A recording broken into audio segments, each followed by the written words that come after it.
आज के समय में बहुत सारे कार्ड्स आ गए हैं। हाँ जी, क्रेडिट कार्ड भी उनमें से एक बिल्कुल। है, और उन क्रेडिट कार्ड्स की भी बहुत सारी वेराइटीज अवेलेबल बिल्कुल। हैं जो बहुत ज़्यादा अट्रैक्टिव लगती हैं सुनने में कि बिल्कुल। आपको ये मिल रहा है, ये मिल रहा है, ये मिल रहा है। तो आपके अकॉर्डिंग, क्योंकि आप एक ऐसी फाइनेंस कंपनी हाँ, हाँ। चलाते हो, उसके हेड हो, तो आप क्रेडिट कार्ड्स को कैसे देखते हैं? सही है, गलत है? देखिए, ऐसा मैं अपना एग्जांपल लेता हूँ सबसे पहले कि मैं क्रेडिट कार्ड यूज़ कर रहा हूँ राइट फ्रॉम द बिगिनिंग। मैंने जब करियर अपना स्टार्ट किया था उसी समय बैंक ने मुझे क्रेडिट कार्ड दिया, बट कुछ चीज़ें मेरे दिमाग में एकदम क्लियर थी।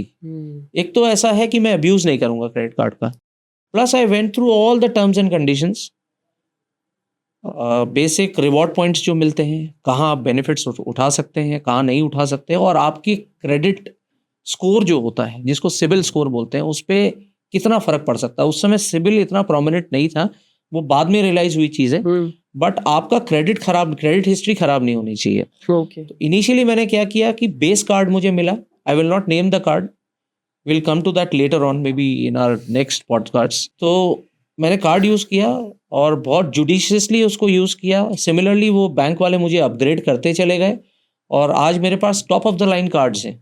ओके, कितने कार्ड्स हैं टोटल? मैं 2 या 3 कार्ड्स रखता हूँ, उससे ज़्यादा कार्ड नहीं रखता। एक डेबिट कार्ड रखता हूँ, Okay. Basically somewhere close to 2 और 3 top of the line credit cards रखता हूँ। एक डेबिट कार्ड और 2-3 क्रेडिट 2-3 क्रेडिट कार्ड्स रखता हूँ। Okay. To each his own. देखिए, हर किसी का सोचने का तरीका अलग है, बट मैं 2 या 3 क्रेडिट कार्ड से ज़्यादा प्रेफर नहीं करता हो हूँ। जाते हैं 2-3 भी?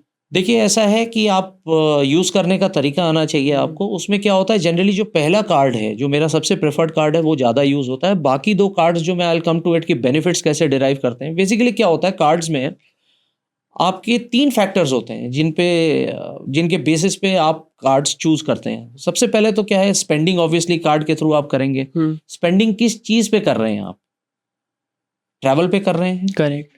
बाहर खाना खाने के लिए फूड पे यूज़ कर रहे हैं, करेक्ट। क्लोथिंग पे यूज़ कर रहे हैं, and there are other expenses also.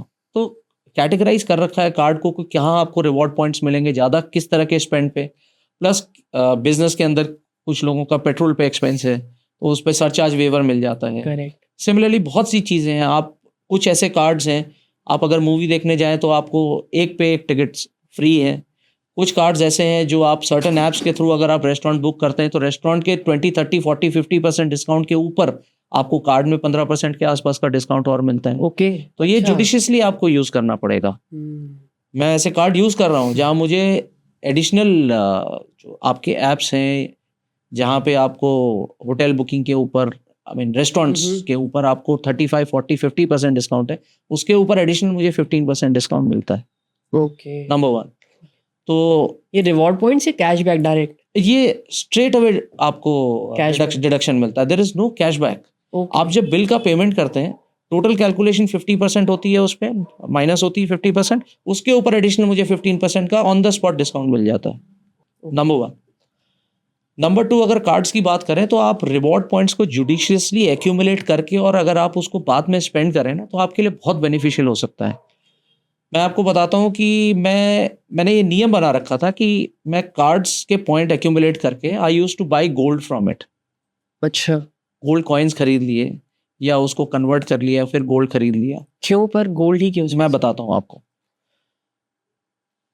Card मैंने यूज़ किया है कहीं स्पेंड करने के लिए, उसमें मुझे रिवॉर्ड पॉइंट्स मिले हैं। अगर उस रिवॉर्ड पॉइंट को मैं एयर माइल्स में यूज़ करता हूँ तो ठीक है, अगर होटल बुकिंग में यूज़ करता हूँ तो भी ठीक है। मुझे हमेशा ऐसा लगा कि मैं किसी ऐसे एसेट पे इन्वेस्ट करूँ उसको जो और अप्रिशिएट करे। तो रिवॉर्ड से आपको बेनिफिट मिला, प्लस मैंने गोल्ड जो खरीदा है अप्रोक्सीमेटली 6,500 7,500 रुपये, 6,000 लास्ट मुझे याद है, मतलब as far as I remember 6,000 रुपये तक मैंने गोल्ड खरीदा है नीचे।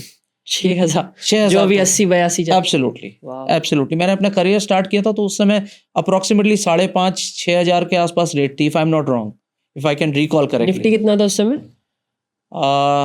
निफ्टी लास्ट मुझे याद है जो मैंने निफ्टी देखा था वो अराउंड 2,500 पौने 3,000 के आसपास मैंने निफ्टी देख रखा है जब से मैंने निफ्टी ट्रैक करना शुरू किया। गजब।